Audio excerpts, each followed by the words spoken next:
ودائعي في الحياه. عبد أول الله شيء وشهلا. رحمة الله على من توفي. اللهم امين. قبل أيام توفي مجموعة من الشباب في منطقة القصيم، عددهم تقريبا 5، انتقلوا رحمة الله بعد انفجار هذا الدافور مشابه لهذا. وهذا الدافور هو دافور مرهم، يعني لا أحد يجي يقول ليش شلون دخل السعودية ما أدري وشلون، لا هذا مسوي بورش ويباع في أماكن غير مصرح فيها البيع. طبعا احنا معانا الأصدقاء والزملاء من هيئة المواصفات المقيس، معانا أبو فيصل، معانا أبو سطام. حياك الله ابو فيصل. حياك الله ابو سلطان.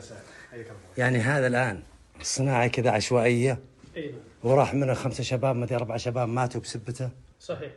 طيب اول شيء اسمح لي، اول شيء تعازينا لاهاليهم الله يعظم اجرهم، يصبرهم ويلطف بهم يا رب. لكن سؤال، لا جاء واحد قال وين هيئه المواصفات والمقاييس؟ وين الغرفه التجاريه؟ ايش تقولون؟ يمكن طال عمرك ابو فيصل. طبعا هذا المنتج حذرنا عنه يمكن قبل 3 سنوات او 4 سنوات. حذرت هذا المنتج. اي نعم. المنتج عباره عن طفايه حريق، أعيد تدويرها وتم يعني هذا المنتج طفاية حريق قاموا لحموها ورحموها وضبطوها. صحيح. وخلوها. طبعا هي تعتبر قنبلة موقوتة، في فتحة تهوية هنا وهنا، هذه تخلي الشعلة تكون مرتفعة. طيب. وإذا حطيت القدر فوقها، إذا شبت النار ترجع على نفس الهيكل هذا، وتصير يعني الحرارة عالية وقابلة للانفجار. طبعا سمك طفاية الحريق مو بزي سمك اللي هو الدافور او الاسطوانه اللي مخصصه للغاز. السمك اقل، كذلك فيه الحامات تكون اقل، يعني قابله انها تنفجر وتنفك بشكل سريع.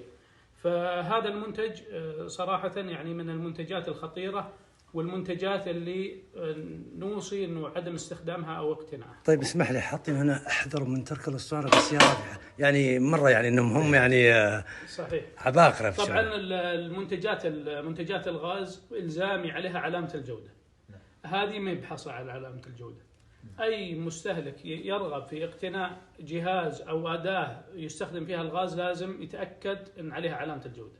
علامه الجوده تضمن له انه اجري عليها جميع الاختبارات، اختبار الانفجار، اختبار الضغط، اختبار الحراره، يعني ان شاء الله بعد الله تكون امنه للجميع المستهلكين. والتنك اللي فوق، وهذا ايضا صنع في ورش، هذا قابل للصدى، يعني مع مرور الوقت هنا يمر الغاز، مع مرور الوقت ممكن يكون في تسريب. دي حديده حقت الحامل، هي حديده عاديه. يا الله. يكون في تسريب للغاز مع الوقت، ممكن انها بعد تعتبر قنبله موقوته